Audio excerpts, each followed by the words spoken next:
Hello everyone, welcome to क्यारा success short. क्यारा success short में आप सभी का बहुत बहुत स्वागत है। तो जैसा कि आपको पता है कि मेरे चैनल पे आपको बहुत सारे एग्ज़ाम्स की प्रिपरेशन भी करवाई जाती है। उसमें से सुपर टीईटी, यूपी टीईटी और सीटीईटी की प्रिपरेशन जो है लास्ट टाइम में बहुत ज़्यादा कराई गई थी। और आपको मेरे चैनल पे सीटेट, यूपी टेट और सुपर टेट से रिलेटेड मैथ्स के बहुत सारे लेक्चर्स अवेलेबल हो जाएंगे। अभी मैं आपको कराने वाली हूँ बाल विकास एवं शिक्षा शास्त्र की आज पहली क्लास, जिसमें हम करेंगे कई सारे मल्टीपल चॉइस क्वेश्चंस, जिसमें आपको एक्सप्लेनेशन के साथ सारी चीज़ों को बताया जाएगा। तो जितना जल्दी आप जुड़ सकते हैं मेरे चैनल से ज़रूर से जुड़ें और आप मुझे बताएं कि आपको मेरी क्लास कैसी लगती है। इसमें आपको जो है डिफरेंट डिफरेंट एग्जाम्स में पूछे गए हुए क्वेश्चंस को यहाँ पे जो है डिस्कस किया जाएगा आपके साथ में। तो चलिए शुरू करते हैं हमारा आज का वीडियो। तो सबसे पहला क्वेश्चन ये है कि पियाजे के अनुसार निम्नलिखित में से कौन सी अवस्था है जिसमें बच्चा अमूर्त संकल्पनाओं के विषय में तार्किक चिंतन करना आरंभ करता है। ऑप्शंस आपको दिए गए हैं। मूर्त संक्रियात्मक अवस्था, कॉन्क्रीट ऑपरेशनल स्टेज 7 से 11 वर्ष, औपचारिक संक्रियात्मक अवस्था, फॉर्मल ऑपरेशनल स्टेज 11 वर्ष एवं इससे ऊपर। तीसरा दिया हुआ है संवेदी प्रेरक अवस्था यानी कि सेंसरी ऑपरेशनल स्टेज जन्म से 2 वर्ष तक। और इसके बाद दिया है पूर्व संक्रियात्मक अवस्था प्री ऑपरेशनल स्टेज 2 से 7 वर्ष तक। क्वेश्चंस वही कराए जा रहे हैं जो एग्जाम्स में आपके आए हुए हैं। ठीक है, तो तार्किक चिंतन करना बच्चा प्रारंभ करता है। तो तार्किक चिंतन यानी कि क्या कर रहा है कि तर्क के साथ, है ना, तर्क कर रहा है बच्चा, तर्क के साथ चिंतन कर रहा है। तो ये कब होगा? स्टार्टिंग से देखो तो सबसे पहले हम देखते हैं जन्म से 2 वर्ष यानी कि ये जो आपका है संवेदी प्रेरक अवस्था। ठीक है, अगर हम इसकी बात करें तो जन्म से 2 वर्ष तक इतना छोटा बच्चा जो है, एकदम प्रैक्टिकली बात करते हैं कि इतना छोटा बच्चा जो है वो तर्क कैसे कर सकता है। ठीक है, बच्चा क्या करता है इसमें, वो जो उसका मूल व्यवहार होता है बच्चा वो ही शुरू करता है उस टाइम पे। ठीक है, कोई चीज़ है उनको जो है, कोई चीज़ कर रहा है ना, जैसे मान लो कोई सामान रखा है वो उसको उठा रहा है तो बार बार उसको उठाने की कोशिश करेगा। मतलब कि जो चीज़ें वो करता है उसको जो है उसकी पुनरावृत्ति करता है बच्चा जो है। ठीक है, कोई चीज़ अगर बच्चा कर रहा है तो उसकी पुनरावृत्ति करता है इस टाइम पे, जब वो बच्चा छोटा होता है जन्म से लेके 2 वर्ष तक। इसके बाद से जो स्टेज आता है ना वो है डी वाला यानी कि पूर्व संक्रियात्मक अवस्था प्री ऑपरेशनल स्टेज, ये वाला आपका 2 से 7 वर्ष की अवस्था होती है। इसमें बच्चा क्या करता है, इसमें क्या करता है बच्चा नकल करने की कोशिश करता है। अगर आप कुछ करते रहेंगे ना तो वही चीज़ वो भी बार बार करेगा। ठीक है, अगर आप जो है क्या कर रहे हैं, कोई सामान जो है इधर से उधर करके रख रहे हैं तो वो भी यही कोशिश करेगा कि हम भी क्या करें कि इस सामान को उठा करके वहाँ पे रख दें। ठीक है, तो बच्चा क्या करता है, नकल करने के लिए जो है बार बार तत्पर रहता है। जो चीज़ आप करेंगे उसी चीज़ को बार बार करने लगता है, बार बार आपको देख के करता है। इसके बाद से जो नेक्स्ट स्टेज आती है मूर्त संक्रियात्मक अवस्था की यानी कि 7 से 11 वर्ष। 7 से 11 वर्ष की जो अवस्था होती है इसमें क्या करता है बच्चा, इसमें जो है वस्तुओं को विभिन्न समूहों में लगता है वो वर्गीकृत करने। ठीक है, जैसे कोई सामान रखा हुआ है, कुछ वस्तु, आप कुछ सेब रख दीजिए, कुछ केला रख दीजिए, कुछ संतरे रख दीजिए, तो बच्चा क्या करेगा कि उन्हें जो है विभिन्न विभिन्न समूहों में जो है वो एकत्र करने लगेगा, वर्गीकृत करने लगेगा, उन चीज़ों को अलग अलग जगहों पे रखने लगेगा। ठीक है, इसके बाद से आता है नेक्स्ट लास्ट आपका आता है बी वाला पॉइंट, औपचारिक संक्रियात्मक अवस्था यानी कि 11 वर्ष एवं इससे ऊपर। इसमें क्या करता है बच्चा, तो जो 11 वर्ष और इससे ऊपर की अवस्था होती है इसमें जो बच्चा होता है वो तर्क का अनुप्रयोग करने लगता है। ठीक है, बहुत ही ज़्यादा अमूर्त रूप से जो है वो क्या करने लगता है, तर्क करने लगता है, तार्किक चिंतन करने लगता है, जिसके साथ ही क्या होता है उसके अंदर जो चिंतन की भावना होती है वो विकसित हो जाती है।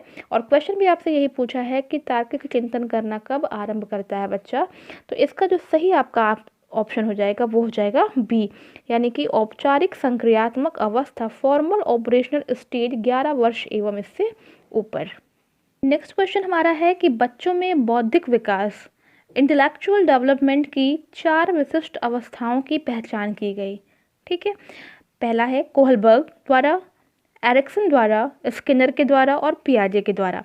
तो ये एक जैसे आप समझ सकते हैं कि इसे आप एक हेडिंग समझ सकते हैं, कोई टॉपिक समझ सकते हैं कि बच्चों में बौद्धिक विकास यानी कि इंटेलेक्चुअल डेवलपमेंट की जो 4 विशिष्ट अवस्थाएं हैं उसकी पहचान किसने की थी, तो उसकी पहचान की थी आपकी पियाजे ने। ठीक है ना, पियाजे के द्वारा ही जो है बौद्धिक विकास की 4 विशिष्ट अवस्थाओं की पहचान की गई है। ठीक है, ये आपको पता होना चाहिए, तो इसका आंसर हो जाएगा पियाजे। नेक्स्ट है कि विकास कभी ना समाप्त होने वाली प्रक्रिया है, यह विचार किससे संबंधित है। ठीक है। विकास कभी न समाप्त होने वाली प्रक्रिया है। सभी को पता है कि विकास क्या होता है, वो आजीवन चलता रहता है। आजीवन जो है सभी के अंदर जो है विकास होता रहता है। ये विचार जो है किससे संबंधित है? तो पहला आपका ऑप्शन है अंतः संबंध का सिद्धांत, प्रिंसिपल ऑफ इंटर रिलेशन। बी है निरंतरता का सिद्धांत, प्रिंसिपल ऑफ कॉन्टिन्यूटी। तीसरा है एकीकरण का सिद्धांत, प्रिंसिपल ऑफ इंटीग्रेशन। और चौथा है अंतःक्रिया का सिद्धांत यानी कि प्रिंसिपल ऑफ इंटरैक्शन। तो ये चीज़ मैं आपको बताऊं कि इसका आंसर आपको क्वेश्चन पढ़ते ही मिल जाएगा। क्यों मिल जाएगा? क्वेश्चन में ही पूछा हुआ है कि विकास कभी ना समाप्त होने वाली प्रक्रिया है। ठीक है, विकास जो है वो कभी ना समाप्त होने वाली प्रक्रिया है, यानी कि विकास क्या है, वो कॉन्टिन्यूअस चलने वाली प्रोसेस है। विकास क्या है? कॉन्टिन्यूअस चलने वाला प्रोसेस है। और इसमें कॉन्टिन्यूटी का यूज़ कहाँ हुआ है? यानी कि निरंतरता से इसका तात्पर्य है, यानी कि निरंतरता का सिद्धांत ये शो करता है कि विकास कभी ना समाप्त होने वाली प्रक्रिया है, प्रिंसिपल ऑफ कॉन्टिन्यूटी। नेक्स्ट आपका क्वेश्चन है कि प्राथमिक स्तर पर एक शिक्षक में निम्न में से किसे सबसे महत्वपूर्ण विशेषता मानना चाहिए? ठीक है, प्राथमिक स्तर की बात की जा रही है इसमें कि एक शिक्षक में निम्न में से किसे सबसे महत्वपूर्ण विशेषता माननी चाहिए?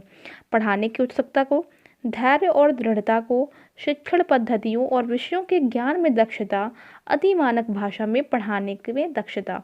प्राथमिक स्तर यानी कि आप समझ सकते हैं कि छोटे क्लासेस की बात की जा रही है। सबसे विशेषता, सबसे ज़्यादा महत्वपूर्ण इंपॉर्टेंट क्या है इसमें? पढ़ाने की उत्सुकता, कि मतलब उसके अंदर जो है बहुत ज़्यादा पढ़ाने को लेकर के उत्सुकता हो। ठीक है। सेकंड है धैर्य और दृढ़ता। छोटे बच्चों के साथ आप हमेशा जानते हैं कि धैर्य से काम लेना चाहिए।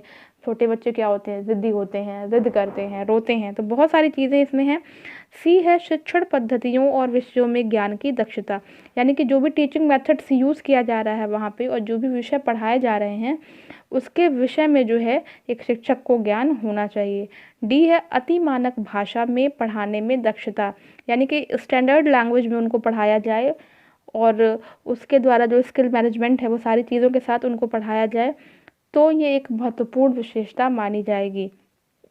तो चूँकि बात यहाँ पे छोटे बच्चों की जा रही है तो यहाँ पे सबसे ज़्यादा इम्पोर्टेंट है, इसमें भी जो है ज़्यादा हम लोग को इधर उधर नहीं जाना है, एकदम पॉइंट टू पॉइंट बात निकल के आ रही है। जो बी वाला इसका पॉइंट है धैर्य एवं दृढ़ता, यानी कि धैर्य और दृढ़ता की सबसे ज़्यादा ज़रूरत होती है इसमें। अगर प्राथमिक स्तर पर एक शिक्षक जो है किसी बच्चों को पढ़ा रहा है तो उसमें धैर्य और दृढ़ता सबसे ज़्यादा होनी चाहिए, तभी जो है वो बच्चों को अच्छा ज्ञान दे पाएगा। नेक्स्ट क्वेश्चन यहाँ पे आपको दिख रहा है कि निम्नलिखित में से कौन सा शिक्षार्थियों में सृजनात्मकता यानी कि क्रिएटिविटी का पोषण करता है? ठीक है, उनके अंदर जो है सृजनात्मकता यानी कि क्रिएटिविटी का पोषण करता है। पहला जो इसका ऑप्शन है अच्छी शिक्षा के व्यवहारिक मूल्यों के लिए विद्यार्थियों का शिक्षण। बी ऑप्शन है प्रत्येक शिक्षार्थी की अंतर्जात प्रतिभाओं यानी कि जो इनके इंटरनल टैलेंट हैं का पोषण करना एवं प्रश्न करने के अवसर उपलब्ध कराना। विद्यालयी जीवन के प्रारंभ में उपलब्धि के लक्ष्यों पर बल देना। परीक्षा में अच्छे अंकों के लिए विद्यार्थियों को कोचिंग करना। देखो कोई कोई क्वेश्चन ऐसे होते हैं जो एकदम डायरेक्टली फेस के आते हैं, यानी कि एकदम डायरेक्टली आप उनका आंसर जो है दिया कर सकते हैं, देख सकते हैं और बता सकते हैं। अब यहाँ पे आप देखिए कि क्रिएटिविटी का पोषण क्या करेगा। पहला ऑप्शन जो दिया था आपको अच्छी शिक्षा के व्यवहारिक मूल्यों के लिए विद्यार्थियों का शिक्षण, तो इसमें क्रिएटिविटी की बात कहाँ से आई, है ना? बच्चा क्रिएटिव कब होगा? सेकंड वाला ऑप्शन देखिए प्रत्येक शिक्षार्थी की इंटरनल टैलेंट का पोषण करना। बहुत सारे बच्चों में हिडन टैलेंट होता है, ठीक है, क्योंकि बात क्रिएटिविटी की जा रही है, सृजनात्मकता की जा रही है, तो ये जो है जो बच्चों में इंटरनल टैलेंट होता है उसको बाहर निकालना और उनको प्रश्न करने के अवसर उपलब्ध कराना, ये जो बात आती है ये बात होती है सृजनात्मकता यानी कि क्रिएटिविटी को शो करती हुई। ठीक है, इंटरनल टैलेंट बहुत सारे लोगों में होता है जो कि निखर करके बाहर नहीं आ पाता है, खास करके बच्चों में ये चीज़ें होती हैं। तो उनके साथ जो है ये चीज़, ये क्वेश्चन जो है कि शिक्षार्थियों में सृजनात्मकता का पोषण करता है, तो जो बी वाला ऑप्शन है देखिए इससे आगे अब आप शुरू से स्टार्ट करेंगे तो बी से आपको आगे बढ़ने की ज़रूरत ही नहीं पड़ेगी। ये जो बी वाला आंसर है यहीं से आपका सही हो जाएगा। तीसरा और चौथा पढ़ने की ज़रूरत नहीं है, लेकिन फिर भी पढ़ लेते हैं कि विद्यालयी जीवन के प्रारंभ में उपलब्धियों के लक्ष्यों पर बल देना। विद्यालयी जीवन के प्रारंभ में ही अगर आप उपलब्धियों के लक्ष्यों पर बल देंगे तो इसमें भी कोई क्रिएटिविटी तो नहीं आ रही है। परीक्षा में अच्छे अंकों के लिए विद्यार्थियों की कोचिंग करना, इससे भी कोई क्रिएटिविटी मीन्स क्या मतलब होता है यहाँ पे कि मतलब आप कोई अपना हिडन टैलेंट दिखा रहे हैं, कोई ऐसा टैलेंट है, कोई ऐसी क्रिएटिविटी है जो आप वहाँ पे शो कर रहे हैं। तो यहाँ से एकदम बी वाला इसके लिए सटीक आंसर बैठता है। नेक्स्ट देख लेते हैं, वह अवस्था जब बच्चा तार्किक रूप से वस्तुओं व घटनाओं के विषय में चिंतन प्रारंभ करता है। आपको वो अवस्था बतानी है जब बच्चा तार्किक रूप से वस्तुओं और घटनाओं के विषय में चिंतन करना प्रारंभ कर देता है। ऑप्शंस क्या क्या दिए हुए हैं, पहला है संवेदी प्रेरक अवस्था, सेंसरी ऑपरेशनल स्टेज। यही चारों अवस्थाएं आपको घूम फिर के हर जगह मिलेंगी, तो ये आपको याद भी रहना चाहिए। औपचारिक संक्रियात्मक अवस्था, फॉर्मल ऑपरेशनल स्टेज, पूर्व संक्रियात्मक अवस्था, प्री ऑपरेशनल स्टेज, मूर्त संक्रियात्मक अवस्था, कॉन्क्रीट ऑपरेशनल स्टेज। तो इसमें से आपको कौन सी ऐसी अवस्था है ये बतानी है। चूँकि इन चारों अवस्थाओं के विषय में आपको बता दिया गया है, पहले भी आपको मैंने बताया है, ठीक है, इन अवस्थाओं के विषय में।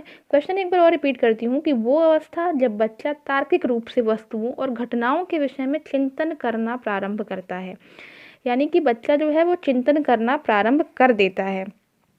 तो किस अवस्था में बच्चा जो है वो चिंतन करना प्रारंभ कर देता है, तो ये आप देख सकते हैं। जो देखिए संवेदी प्रेरक अवस्था होती है, ये मैंने आपको बताया है, ये 0 से लेकर के 2 वर्ष तक। पहला तो ये तो पहले ही गलत हो गया, मैंने इसमें आपको बताया है कि इसमें क्या होता है, बच्चा जो है अभी मूल व्यवहार करना प्रारंभ करता है। दूसरा आपका है औपचारिक संक्रियात्मक अवस्था। औपचारिक संक्रियात्मक अवस्था जो होती है वो 11 से 15 वर्ष तक की होती है, ठीक है। बच्चा इसमें क्या करता है, तार्किक चिंतन करता है, और क्या करता है, बहुत ही अधिक अमूर्त रूप से जो है तार्किक चिंतन करना प्रारंभ कर देता है, यानी कि उसके अंदर चिंतन के गुण जो है विकसित हो जाते हैं, ठीक है। नेक्स्ट है पूर्व संक्रियात्मक अवस्था, यानी कि प्री ऑपरेशनल स्टेज। तो ये 2 से 7 वर्ष की अवस्था होती है, तो इसमें भी नहीं होगा आपका। नेक्स्ट जो लास्ट वाला आपका आता है वो है मूर्त संक्रियात्मक अवस्था, यानी कि जो आपकी क्या होती है, मूर्त संक्रियात्मक अवस्था। ये कौन सी अवस्था होती है, कॉन्क्रीट ऑपरेशनल स्टेज, यानी कि इसी अवस्था में बच्चा क्या करता है, चिंतन करने के गुण जो हैं क्या होते हैं उसके अंदर आ जाते हैं, यानी कि वो प्रारंभ कर देता है, अमूर्त रूप से नहीं, ठीक है।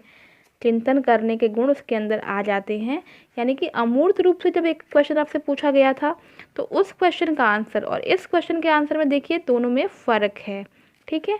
यहाँ पे क्या है, वो अवस्था बतानी है जब बच्चा तार्किक रूप से वस्तुओं और घटनाओं के विषय में चिंतन प्रारंभ करता है। तो इसी उम्र से बच्चा जो है क्या करता है, चिंतन करना प्रारंभ करता है। अगर हम औपचारिक संक्रियात्मक की बात करें, यानी कि फॉर्मल ऑपरेशनल स्टेज की, जो कि आपकी 11 से 15 वर्ष है, इसमें क्या करता है, वो तर्क का अनुप्रयोग करता है, यानी कि अधिक अमूर्त रूप से उसको जो है प्रयोग करता है, ठीक है। तो यहाँ पे इसका जो आंसर हो जाएगा वो हो जाएगा आपका ऑप्शन नंबर डी। नेक्स्ट हम बात कर लेते हैं कि निम्नलिखित में से किस अवस्था में बच्चे अपने समवयस्क समूह के सक्रिय सदस्य हो जाते हैं, किशोरावस्था में, प्रौढ़ावस्था में, पूर्व बाल्यावस्था में, या फिर बाल्यावस्था में। ये जितने भी आपके जो बाल्यावस्था, जितने भी आपकी अवस्थाएं हैं, इन सारी चीज़ों को आप अच्छे से पढ़ेंगे, समझेंगे। जो नहीं समझ में आता है आप बताएंगे, वैसे मैं एक्सप्लेन करने की पूरी कोशिश कर रही हूँ।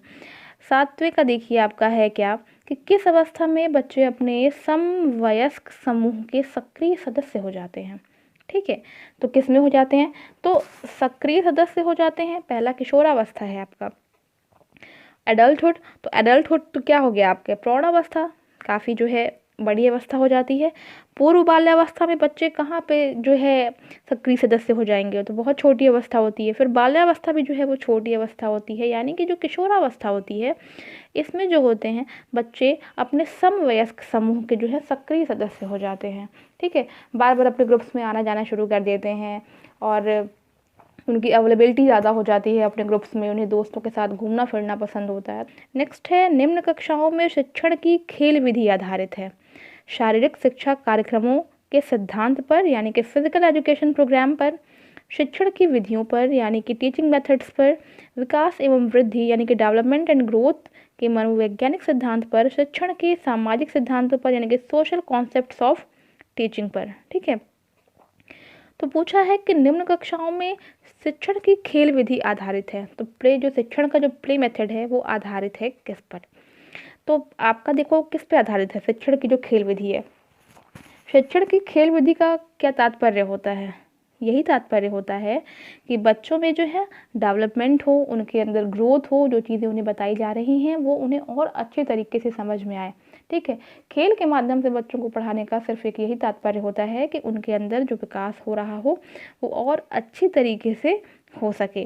सिर्फ खेल विधि से पढ़ाने का मतलब यही नहीं होता है कि उनको टीचिंग मेथड्स के आधार पर पढ़ाया जाए, उन्हें फिजिकल एजुकेशन प्रोग्राम के सिद्धांत पर पढ़ाया जाए या फिर उन्हें सोशल कॉन्सेप्ट्स के अकॉर्डिंग जो है उन्हें टीच किया जाए। ठीक है, ये किस पे आधारित होती है? डेवलपमेंट एंड ग्रोथ पे। उनके डेवलपमेंट, उनके ग्रोथ को देखते हुए जो है इस पर जो है खेल विधि यानी कि प्ले मेथड जो है वो इस पर आधारित है। यानी कि यहाँ से जो इसका आंसर हो जाएगा वो हो जाएगा सी, विकास एवं वृद्धि। नेक्स्ट है कि बच्चों की संज्ञानात्मक विकास, कॉग्निटिव डेवलपमेंट को सबसे अच्छे से कहाँ परिभाषित किया जा सकता है? खेल के मैदान में, विद्यालय एवं कक्षा में, गृह में, ऑडिटोरियम में। तो बच्चों के जो संज्ञानात्मक विकास को सबसे अच्छे से कहाँ परिभाषित किया जा सकता है? तो कहाँ परिभाषित किया जा सकता है? खेल के मैदान में। ये आंसर नहीं सटीक लग रहा है। क्यों? क्योंकि जो आपका संज्ञानात्मक विकास होता है ये ज़रूरी तो नहीं है कि वो खेल के मैदान में ही हो, है ना। विद्यालय एवं कक्षा में, स्कूल में और क्लासेस में। तो स्कूल और क्लासेस में बच्चों का जो संज्ञानात्मक विकास होता है, बिल्कुल विकास होता है, लेकिन जो संज्ञानात्मक विकास होता है वो कहाँ होता है बच्चों का? घर में होता है। बिकॉज घर में बच्चे क्या करते हैं, बच्चे घर में ही शुरू से रहते हैं।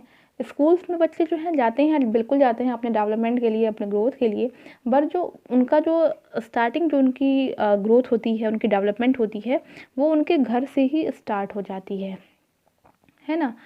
तो अब बच्चा जो है अपने घर में ही रह करके बहुत सारी चीज़ों को सीखता है, उन पे अमल करता है। उसके बाद से कहा जाता है कि घर जो होता है वो बच्चों की पहली पाठशाला होती है ना।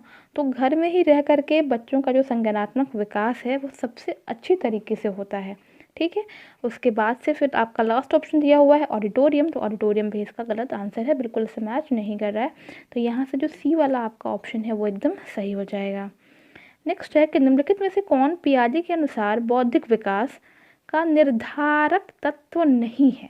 तो ये एकदम कह सकते हैं कि एकदम मैच करता हुआ क्वेश्चन है, एकदम टॉपिक टू टॉपिक है कि पियाजे के अनुसार बौद्धिक विकास का निर्धारक तत्व कौन सा नहीं है, यानी कि इंटेलेक्चुअल डेवलपमेंट का, सामाजिक संचरण, अनुभव, संतुलीकरण और इनमें से कोई नहीं।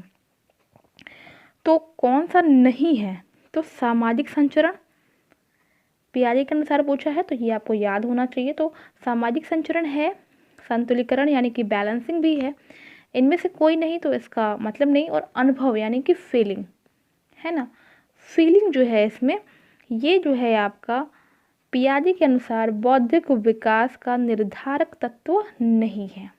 ठीक है, यानी कि जो इंटेलेक्चुअल डेवलपमेंट होता है उसमें जो है सोशल ट्रांसमिशन की जो है वो भी आवश्यकता होती है, और संतुलीकरण बैलेंसिंग भी बहुत अच्छी होनी चाहिए, लेकिन फीलिंग का इसमें बहुत ज़्यादा कोई रोल नहीं होता है। इसलिए बी ऑप्शन जो है आपका यहाँ पे जो है इसको फॉलो नहीं करता है। नेक्स्ट है, बालकों की सोच अमूर्तता की अपेक्षा मूर्त अनुभवों एवं प्रत्ययों से होती है, ये अवस्था कौन सी है? यानी कि जो सोच होती है वो अमूर्तता की अपेक्षा मूर्त अनुभवों से एवं प्रत्ययों से होती है। ठीक है, 7 से 12 वर्ष, 12 से वयस्क तक, 2 से 7 वर्ष तक और जन्म से 2 वर्ष तक, ये चारों अवस्थाएं मैंने आपको पहले बताई हुई हैं। ठीक है, तो इसमें जो 7 से 12 वर्ष तक की अवस्था है ना, 7 से 12 वर्ष तक की जो अवस्था है, यहाँ पर जो बच्चा होता है उसकी जो सोच होती है वो अमूर्तता की अपेक्षा मूर्त अनुभवों पे होती है ना। मूर्त रूप से जो अनुभव करते हैं तो उनकी जो सोच होती है वो क्या होती है, मूर्त अनुभवों पे होती है। जो चीज़ वो करते हैं उससे जो उन्हें अनुभव मिलता है उसके अकॉर्डिंग जो है उनकी सोच होती है। तो ये 7 से 12 वर्ष तक की जो आयु होती है ये होती है इसके लिए। तो ये आपका यहाँ से सही आंसर हो जाएगा। नेक्स्ट हम देख लेते हैं, विकास के संदर्भ में निम्न में से कौन सा कथन सही नहीं है? ठीक है, विकास के संदर्भ में निम्न में से कौन सा कथन सही नहीं है? विकास की प्रत्येक अवस्था में अपने खतरे हैं, ये पहला पॉइंट आपका। ठीक है, तो बिल्कुल है भाई, बच्चा अगर बढ़ रहा है तो बहुत सारे रिस्क होते हैं, है ना। बच्चा कोई चीज़ सीखता है तो गिरने का डर होता है, कहीं लड़ने का डर होता है, कुछ भी होने का डर होता है। विकास उकसाने, बढ़ावा यानी कि स्टिमुलेशन देने से नहीं होता। कह रहा है कि ग्रोथ जो होता है ना, किसी को अगर हम उकसाएँ किसी चीज़ के लिए, किसी चीज़ के लिए बढ़ावा दें तो उससे विकास नहीं होता है ना? पूछा क्या है आपसे कि कौन-सा सही नहीं है, तो मुझे तो ये लग रहा है कि सही नहीं है, लेकिन बाकी ऑप्शंस भी देख लेते हैं। तीसरा है विकास सांस्कृतिक परिवर्तनों से प्रभावित होता है। तो बिल्कुल होता है, विकास जो है वो सांस्कृतिक जो परिवर्तन होते हैं उनसे प्रभावित होता है ना? जैसी संस्कृति होगी उसी अकॉर्डिंग जो है विकास भी उस तरह से होगा। विकास की प्रत्येक अवस्था की अपनी विशेषताएँ होती हैं, ये भी बिल्कुल सही पॉइंट है कि विकास की जितनी अवस्थाएँ होती हैं उनका सबका अपना-अपना क्वालिटीज़ होता है। लेकिन जो बी वाला पॉइंट आप देखिए कि विकास उकसाने और बढ़ावा देने से नहीं होता है, तो ये तो गलत है भई। विकास जो देखिए आप किसी चीज़ के लिए उकसा रहे हैं, मोटिवेट कर रहे हैं, उसे बढ़ावा दे रहे हैं किसी चीज़ के लिए, तो वो बच्चा और अच्छा करने की कोशिश करेगा, ना कि और वो डिमोटिवेट होगा। तो विकास उकसाने से भी होता है, यहाँ पे नहीं होता है लिखा है, तो ये बी वाला ऑप्शन आपका यहाँ से अलग है, यानी कि वो बाहर हो जाएगा। नेक्स्ट क्वेश्चन है कि निम्नलिखित में से कौन सा विकासात्मक कार्य उत्तर बाल्यावस्था के लिए उपयुक्त नहीं है? सामान्य खेलों के लिए आवश्यक शारीरिक कुशलताएं सीखना, पुरुषोचित या स्त्रियोचित सामाजिक भूमिकाओं को प्राप्त करना, वैयक्तिक आत्मनिर्भरता प्राप्त करना और अपने हम उम्र बालकों के साथ रहना सीखना। तो ये उत्तर बाल्यावस्था के लिए पूछा गया है आपसे कि कौन सा उपयुक्त नहीं है ना? तो सामान्य खेलों के लिए आवश्यक शारीरिक कुशलताएं सीखना, तो ये भी है बिल्कुल। बच्चे जो हैं गेम्स वगैरह खेलने के लिए जो हैं जो भी शारीरिक कुशलताएं होती हैं उनको सीखने की कोशिश करते हैं। बी है पुरुषोचित या स्त्रियोचित सामाजिक भूमिकाओं को प्राप्त करना। तो उत्तर वाले अवस्था के लिए ये उपयुक्त नहीं है कि बच्चे जो हैं वो पुरुषोचित या फिर और स्त्रियोचित जो है सामाजिक भूमिकाओं को प्राप्त करने लगते हैं, तो ये यहाँ पे रॉन्ग लग रहा है। आगे देख लेते हैं, वैयक्तिक आत्मनिर्भरता प्राप्त करना, तो बिल्कुल बच्चे जो हैं आत्मनिर्भर होने लगते हैं धीरे-धीरे। उनको ये बिलीव होने लगता है कि ये चीज़ वो कर सकते हैं। और अपने हम उम्र बालकों के साथ रहना सीखना, तो ये सारे पॉइंट सही हैं सिवाय बी वाले पॉइंट को छोड़ कर के, ठीक है?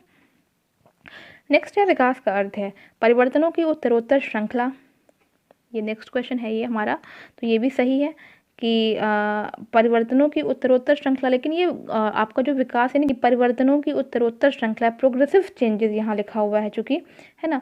अभिप्रेरणा के फलस्वरूप होने वाले परिवर्तनों की उत्तरोत्तर श्रृंखला, ये आपका जो है अभिप्रेरणा के फलस्वरूप होने वाले परिवर्तन है। तो विकास डेवलपमेंट का जो आपका ग्रोथ का जो आपका ये आप कह सकते हो कि अर्थ है, मीनिंग जो है वो क्या होना चाहिए? अभिप्रेरणा एवं अनुभव के फलस्वरूप होने वाले परिवर्तनों की उत्तरोत्तर श्रृंखला, हर जगह उत्तरोत्तर श्रृंखला यानी प्रोग्रेसिव चेंजेस की बात की गई है यहाँ पे। नेक्स्ट है परिपक्वता यानी कि मैच्योरेशन एवं अनुभव के फलस्वरूप होने वाले परिवर्तनों की श्रृंखला। तो आप जैसे जो आपका विकास होता है ना? तो विकास की अगर हम बात कर रहे हैं यहाँ पे, तो विकास के लिए ही आपसे पूछा गया है कि इसका अर्थ क्या है? तो देखो, बात अगर विकास की कही गई है यानी कि डेवलपमेंट की गई है, तो डेवलपमेंट जो है आपका कैसे होता है? कोई चीज़ अगर हम मैच्योरिटी लेवल पे अगर हम बात करें, तो जो चीज़ कोई चीज़ का हमें अनुभव मिलता है, तो अनुभव से जो चीज़ें होती हैं, जो हमारे अंदर परिवर्तन होते हैं, बच्चों के अंदर जो परिवर्तन होते हैं, उनकी एक श्रृंखला होती है ये, है ना? तो वो ही होता है, क्या होता है? डेवलपमेंट होता है। तो डेवलपमेंट का मीनिंग क्या होता है? मैच्योरेशन एवं अनुभव के फलस्वरूप होने वाले जो परिवर्तन होते हैं, उसे हम लोग डेवलपमेंट कहते हैं। ओके, नेक्स्ट हम देख लेते हैं कि खिलौनों की आयु कहा जाता है। बहुत ही आसान क्वेश्चन है, खिलौनों की आयु किसे कहा जाता है?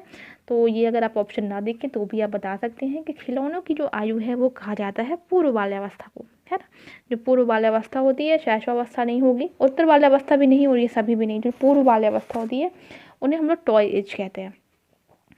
नेक्स्ट है कि निम्नलिखित में से कौन सी पूर्व बाल्यावस्था की विशेषता नहीं है? बच्चे जो है समूहों में रहने लगते हैं, समूह में रहने लगते हैं। सेकंड है कि अनुकरण करते हैं, मतलब कि कोई चीज़ जो है बहुत जल्दी जो है सीखने की कोशिश करते हैं। प्रश्न करने की अवस्था होती है ये पूर्व बाल्यावस्था, और खेलने की अवस्था, यानी कि चारों चीज़ें आपको दी गई हैं। इसमें से आपसे पूछ रहा है कि ऐसी कौन सी विशेषता है जो पूर्व बाल्यावस्था की विशेषता नहीं है? तो देखो, बच्चे जो हैं वो चाहते हैं कि छोटे-छोटे बच्चे कई सारे आप देखते होंगे आस-पास की बच्चे जो हैं ग्रुप में खेलना पसंद करते हैं, जो आपकी पूर्व बाल्यावस्था जो होती है। और अनुकरण तो कोई चीज़ सीखने की कोशिश करते हैं। अगर आप कुछ बोलते हैं तो देखिए वो चीज़ वो बोलने की कोशिश करते हैं, उसको करने की कोशिश करते हैं। प्रश्न करने की जो अवस्था होती है, ठीक है? और इसके बाद से आता है नेक्स्ट आपका खेलने की अवस्था, है ना? पूछा है कि कौन सी विशेषता नहीं है? तो नहीं है की बात की गई है यहाँ पे, तो यहाँ पे देखिए खेलने की अवस्था है ना, जो खेलने की अवस्था है ये वाला जो ऑप्शन यहाँ पे आपका गलत है कि ये प्ले एज होता है। तो यहाँ से आपको ऑप्शन नंबर डी जो है वो राइट वन हो जाएगा, खेलने की अवस्था। नेक्स्ट क्वेश्चन अगर हम देखें कि उत्तर बाल्यावस्था में बालक भौतिक वस्तुओं यानी कि गुड्स के किस आवश्यक तत्व में परिवर्तन समझने लगते हैं। ठीक है, उत्तर बाल्यावस्था की बात की जा रही है। तो जहाँ तक मैं बताऊँ आपको कि उत्तर बाल्यावस्था यानी कि आपका लेट चाइल्डहुड 7 से 12 वर्ष करीब आप समझ सकते हैं, है ना। तो द्रव्यमान, द्रव्यमान और संख्या, संख्या, द्रव्यमान, संख्या और क्षेत्र। तो इसमें पूछ रहा है कि किस आवश्यक तत्व में वो परिवर्तन समझने लगते हैं, है ना। तो द्रव्यमान, संख्या और क्षेत्र, इसमें जो है वो परिवर्तन समझने लगते हैं। ठीक है, द्रव्यमान में भी, संख्या में भी और क्षेत्र में भी, यानी कि इन सब में वो जो है क्या समझने लगते हैं, परिवर्तन समझने लगते हैं। तो यहाँ से आप समझ सकते हैं कि जो आपका डी वाला ऑप्शन है वो यहाँ पे सही हो जाएगा, 17 का जो डी वाला ऑप्शन है। ओके, नेक्स्ट है कि व्यक्तित्व स्थायी समायोजन है, यानी कि एडजस्टमेंट है। जो आपका व्यक्तित्व है पर्यावरण के साथ, जीवन के साथ, प्रकृति के साथ या फिर इन सभी के साथ। तो बहुत ही सिंपल है कि व्यक्तित्व जो आपका एडजस्टमेंट है वो सभी चीज़ों के साथ होता है, या फिर आप अगर अपना एनवायरनमेंट देख लें, ठीक है, लाइफ देख लें, आपका जो आपका पर्यावरण, प्रकृति तो है ही साथ में आपका, तो इन सभी के साथ जो है वो एडजस्टमेंट करता है जो आपका व्यक्तित्व होता है। ठीक है, नेक्स्ट है कि दूसरे वर्ष में अंत तक शिशु का शब्द भंडार हो जाता है, यानी कि बच्चा जब 2 साल का रहता है तब तक में उसके अंदर जो शब्द भंडार होते हैं वो कितने हो जाते हैं, 100 शब्द, 60 शब्द, 50 शब्द या फिर 10 शब्द। तो दूसरे वर्ष तक के अंत की बात की गई है यहाँ पर। तो जो बच्चों का शब्द भंडार हो जाता है वो करीबन 100 शब्द के करीब हो जाता है, कि बच्चे जो हैं इतना उनका शब्द भंडार हो जाता है कि वो इतनी चीज़ों को जो है वो अपने आप में रख सकते हैं, है ना। तो नेक्स्ट आपका आता है यहाँ से कि शर्म तथा गर्व, शेम एंड प्राउड जैसी भावना का विकास किस अवस्था में होता है। तो शैशवावस्था, बाल्यावस्था, किशोरावस्था और वृद्धावस्था। तो शेम एंड प्राउड जैसी चीज़ें जो हैं बच्चों के अंदर कब आती हैं, तो ये आती हैं बाल्यावस्था के दौरान, कि वो कोई चीज़ करते हैं तो उन्हें अगर नहीं लगता है कि नहीं ये चीज़ उनसे नहीं हो पाई, तो वो अपने आप मतलब बहुत ज़्यादा शेम फील करने लगते हैं, और कोई चीज़ अगर वो कर लेते हैं तो बहुत ज़्यादा प्राउड फील करने लगते हैं कि नहीं मैंने तो ये कर लिया है ये काम। तो जो शर्म तथा गर्व वाली जो भावना का विकास जो होता है वो बच्चों के अंदर जो होता है वो बाल्यावस्था में होता है। तो देखिए मैंने आज 20 क्वेश्चंस के सेट्स आपको करा दिए हैं यहाँ पे।